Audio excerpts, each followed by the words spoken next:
Hi, Jim. How are you? I'm good. How are you? I'm doing good. And what brings you in to see me today? Well, I came to see you because since my wife passed away, um, it's been very difficult. She was my everything. We did everything together. I'm sorry to So hear that. When did she pass? she passed away 4 months ago. Okay. And how have you been dealing with that? Well, I miss her terribly. I've been doing nothing. I've been doing nothing. I've been trying to sleep. I don't remember sleeping. So sleeping has been very difficult. Okay. I've been trying to sleep. I don't do nothing. The house is just the way she left it. I don't have the energy or the zeal to do anything. I don't want to touch her things. Everything is just where it is. So it sounds like you're have a lots of interest and motivation. Yes, yeah. Okay. What kind of things did you like to do together? Well, before we retired, we went out to the movies Mm-hmm. and we went to the grocery stores together. We went to the boardwalk together. We did everything together. Mm-hmm. You know, it was like we were finger and nail. We watched the same. We liked the same TV shows. Mm-hmm. Um, we did everything together. How did you feel when you did those things together? Good, good. Yeah. She was the energy. She was the life of the party, and um, so it was whatever she said that we should do. I just did it without questioning because she made the best judgment for us. Mm, And since she's not there, it's like I don't know who I'm gonna do all these things together with. okay. Yeah. Now you don't have any thoughts of harming yourself or anyone else or just any unsafe thoughts at all that you shouldn't be having or that are not normal for you. Well, I've thought about going to see her. I've thought about that. What do you mean by that? I've thought about like dying Yeah. and meeting her, what it will mean again for me to see her. Hmm. However, my religion also gives me the faith that only God gives life and only God can take life again away. So I'm hoping that I'm going to see her and I'm hoping that I'm going to see her very soon. Okay. You don't have any plan to make that happen sooner than it's supposed to. No, not at this time. No. Okay. So did you guys create a family together? We had two daughters and we lost one. And we Oh have a boy. daughter who lives in upstate New York Hmm. with the husband and the grandkids. And they came for the funeral, and that's about it. Now, do you ever visit or talk with your daughter and her family? Are you close with them? I like my daughter, don't get me wrong, but I'm not one to, I like my space. I like being in my house. Hmm. I like doing things in familiar environment. She had offered for me to come out there. She said I was depressed. Um, she wanted me to join one of those old people group that they have here in the city. Hmm. But I don't like people. I don't like to do any of that. Me and my wife, we didn't do any of that. So I don't like being with people. When I was with her and we're with people, I felt comfortable. Right. But I don't remember the last time I met people all by myself or met somebody all by myself, and that's very scary. So Do you have any close friends or social group, other family members, neighbors that you associate with? no, no, I don't like people. I don't like No. being around people. Okay. Well, it sounds like you don't like being alone either. I don't. I don't like being alone either. I liked it when my wife was here. We did things together. I was never alone. And So now, she was kind of like a best friend. yes, she Yeah. was. She is. So, She. I mean, there's still hope for you to to find another best friend, but in a, in a different way, whether it's a woman friend or a male friend, or um, I know it's not your wife and it's not the same and it's not able, nobody can replace her, but it sounds like you've recognized you don't like being alone, but yet you also don't like being around people. Maybe it's that you don't like being around a lot of people and you just like smaller groups, like a one-on-one or only a 1 to 2 ratio. So maybe finding another best friend might be beneficial to you. I kind of feel guilty, like if I were to find another best friend, Hmm. like I don't know how she's gonna feel about that. But you're right. Maybe if I Why see would what, why yeah, would she be opposed to that, do you think? because we did everything together. Hmm. I just think that she's not gonna want me to do things without her being there. Do you think that she wants you to be upset and alone? No, no, No. no. Because she was the one that was always like, after we come, she's like, oh, we have to do that. We have to do that.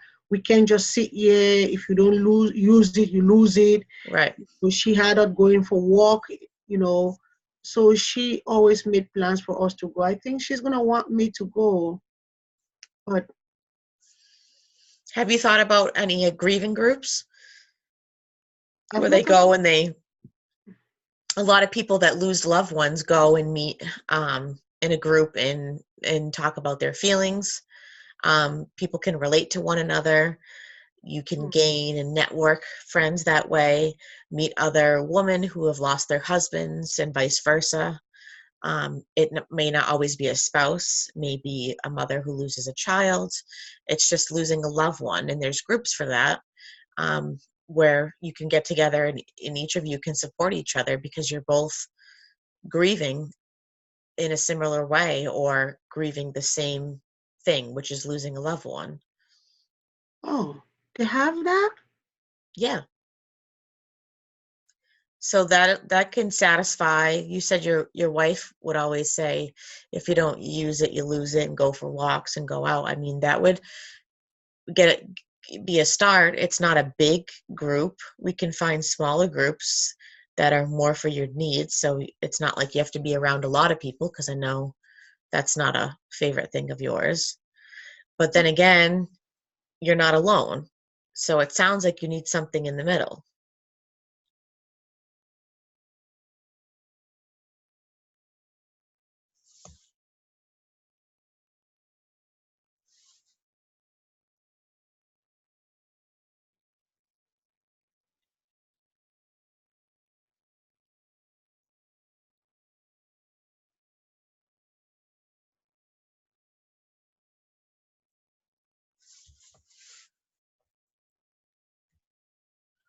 I think you're stuck.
So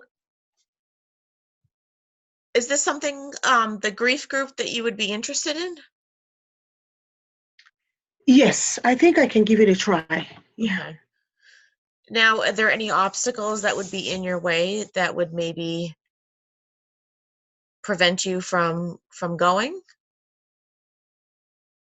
No, I don't think so. I just don't like people, so I'll go in, I'll sit in the back. Okay, well, I'll that's a go in, I'll start. sit in the back, but That's a start. I'll give it a try. Now, Because I thought that, um, have you resorted to any, um, risky behaviors like any substances, alcohol, drugs, or anything like that? well, I don't think it's risky. I've just been drinking like a 6 pack, sometimes a 12 pack to go to sleep because nighttime are the worst time. I'm afraid to even put the TV on and watch the favorite TV shows that we used to watch. I just feel very anxious. If I don't drink, I get panicky. So, but once I drink a couple of beers down and, you know, with the music on, I kind of like doze off and then, I wake up at some point, but at least I feel like I've slept a little bit. I always wake up with a headache. But if I don't get those drinks down, I get more headache, I get panic attacks. Okay.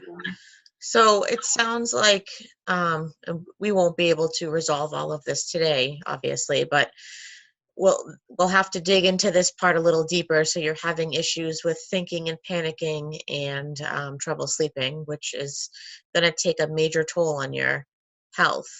Um, you may benefit from some distress techniques and emotion regulation to get you to naturally get tired so that you can get some sleep, um, even if it means using some over-the-counter supplements like melatonin.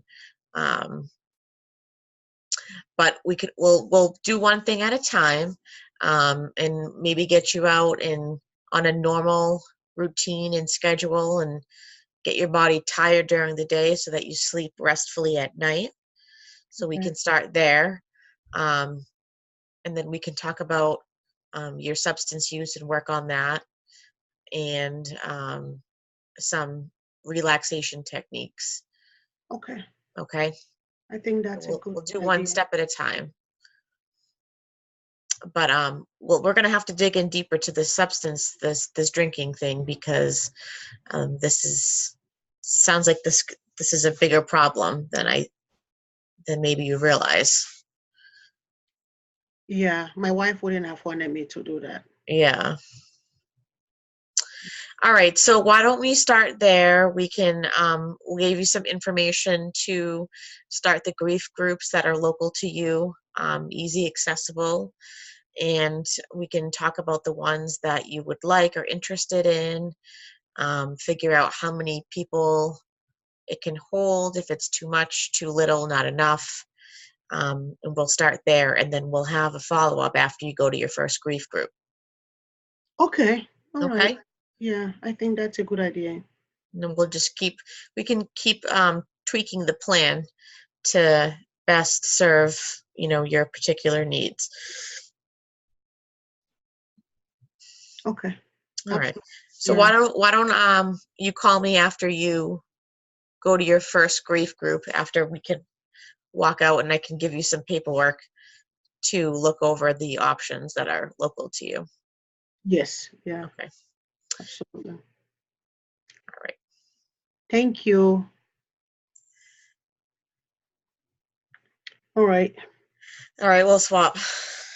All right. Hi, Jim. How are you Hello. doing today? I've been better. Oh, you're welcome. Welcome here today. Do you need anything to settle down? We have some water, some iced tea. Not really interested in anything. Okay. So what brought you in to see me today for therapy? So my family members encouraged me to go because they're concerned for me. They told me they see a drastic change in my behavior. Okay. Um, when my wife passed away about 6 months ago, I've just been isolating in my home, um, pretty much drinking ever since she passed. I'm just taking some notes down. I'm sorry to hear about your wife passing. Me too. My condolence to you and to the entire family. So how long ago did she pass? About 6 months ago. Okay, 6 months ago. And what were the circumstances surrounding her passing? Was she sick? Was she a patient? Or was this all sudden? How did this happen? It was kind of all of a sudden. She got sick a little bit with a cough. It progressed to pneumonia, and then she got too sick, went into the hospital, and she never made it home. So it was unexpected, and until she was sick. But then, even with the pneumonia, I didn't think that she would pass from that. So you tell me that you've been isolated and you've been drinking. Yeah. So tell me a little bit more about your drinking. You know, when do you drink? When do you have this urge to drink since your wife passed? So I just drink every night before bed. It's easier to sleep. Okay. About how much, what do you drink? What kind of drink do you actually have? And about how much of it? It's mostly beer, and I probably have about a 6 pack a night. Okay. And do you get some sleep after that? Yeah, after I drink. Okay. What would your wife think about this drinking that you're doing? What would she think about that? She definitely wouldn't be happy. She was always having a glass of wine here and there because she said it was healthy for the heart, but she wouldn't like me drinking beer like I am now. Okay. How does that make you feel? Is that anything that you want to live your life in memory of her to do the things that, she would have wanted you to do? Or what do you think about this? Well, I don't think she would like it, but I think she might understand that I'm doing it because she's not here. Hmm, It's because of that. because she's not here. So it sounds like you're really having a difficult time since your wife passed away, which is understandably so. 6 months, some people have grieving period that lasts a longer period of time. There's no time frame with grieving. Grieving depends on how the individual perceives the loss and how they find alternative strategy to deal with it. So from what you're saying is that you've kind of regressed, you've isolated yourself from your families and friends, and you've resorted to drinking. And so you're taking grief now to another level, which is kind of dysfunctional in a way. Mm, Would you say that? probably. Is this out of guilt or is this just the fact that you miss your wife? It's not guilt. It's just that I'm lonely without her.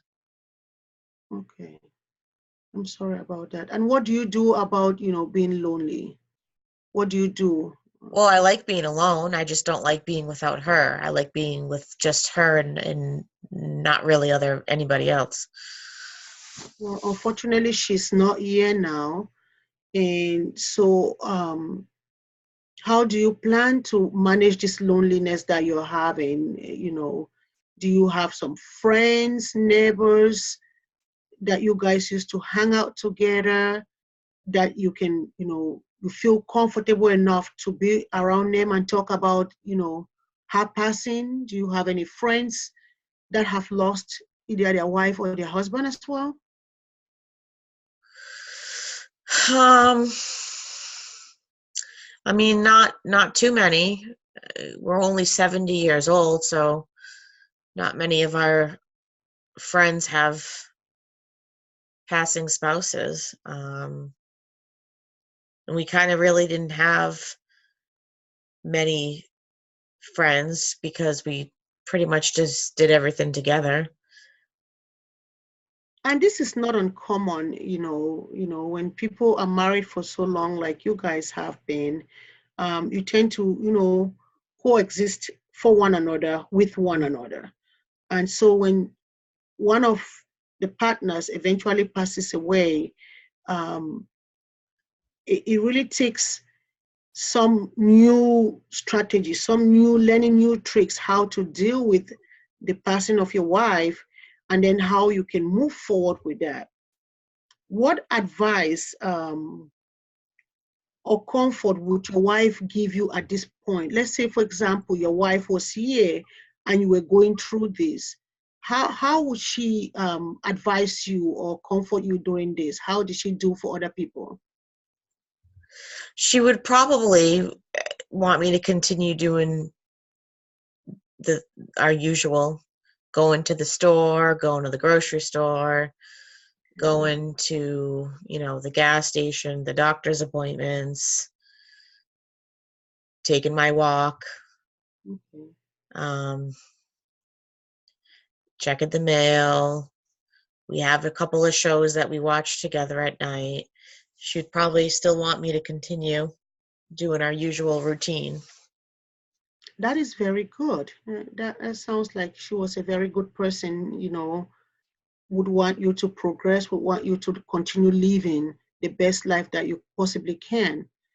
And when you sit down and you're having this difficult time about her not being here, how do you, when you are grieving or when in this sad moment, do you only think about the fact that you miss her, or do you think about the good times, the fun person that she used to be, or even the difficult times that you used to have? How does that play into her not being here physically? I just think about, the good times that we had, and how it's just not fair that I can't have those anymore and that she's not here. If I may give you some suggestion, I have to tell you in all honesty that this is not uncommon behavior that you have. You're not isolated in this grieving process. However, another strategy that you can do is that you can actually take a grieving day. You can have what we call a grieving day or two grieving days. Days that you're going to really sit down, you're going to think about her, and you're going to really mourn her passing and remember her and miss her for those days. And other days, you could get up and do the things that she would want you to do. What do you think about that? So you're not like, not Yeah, doing the things that she would want you to do, but again, you you really want to grieve her because you miss her genuinely. that sounds good. Yeah. I like that idea. Yeah, you could start by just having a grieving day, a day where, It's just allowed. sit down. Yeah, yeah. It's allowed to get in the shower, it's allowed to have those tears flow and really feel saddened about it. But again, on the other days, you want to get up and say, okay, this is what my wife would have want me to do. She probably would have want me to really take my time and make some pancake for myself, go for a walk, go visit, family, do other things as if you're doing it for her. That's another approach that you can do. Okay. Okay. Another thing too that you can also do, if I may, is accepting families to come over, accepting offers to go out for lunch and to talk about her and talk of her with other people. Just verbalizing that will help you deal with this process because you get it off your chest. Okay. You think that's something that you can do? Yeah. Can you identify one person that if you were to talk about your wife freely, you would talk about in your circle of friends? Well, anyone that I know, because they all know her. Yeah, and they won't be bored listening about her. They probably, remember her with you. Right. And yeah, so please don't be shy to talk about her, talk about the good times that you had with her, and how you miss her. But again, you want to hold on to her memory, cherish her memories, and also because you love her so much, do some of the things that she would want you to continue doing. And as far as your drinking is concerned, have you ever had any stressors in your life that you resorted to drinking as you are right now? No. No. Well, from a medical perspective, drinking that much alcohol a night is really not good for your health. Okay. Yeah, I know that. Taking, yes, good. So you're taking blood pressure medication. It's really not a good approach. Um, 1 to 2 beers a night is what your limit are. If you're having a hard time sleeping or you're having anxiety periods at night, you can try listening to music or writing down, get into journaling, writing down exactly, how you feel and what your plans are for the next day. Is that something that you can, because really drinking that much alcohol is of no good to you. Your wife wouldn't want that. It's a matter of time before you start having really big medical issues as far as that alcohol is concerned. Okay. Right? So I would like to continue seeing you. And there's so many other helpful hints that, I can provide or we can talk about and compromise as far as, grieving your wife is concerned. But for this week, when you go home, I would just like you to really have a grieving day. You choose 2 days of the week that you're going to have a grieving days, and you're going to really miss her. You're going to mourn her, and other days you're really going to try as much as possible to get up, just do the routine things that you guys used to do. If you cannot do all of them, do maybe 2 of them, and then we'll see how that goes when next I see you. How is that? Okay. Okay. So you do that, and then we'll see how you make out next week, and then we can go from there. All right, that sounds fair. All right, Jim, you're not alone in this process. I'm very sorry about the loss of your wife. um, it is a big void for you and your family, but I want you to know that, I'm here, always a listening ear, and to help you get through this process, functionally, not dysfunctionally. I appreciate that. Thank you very much. I'll see you next week. Okay. Okay. Thank you. Thank you.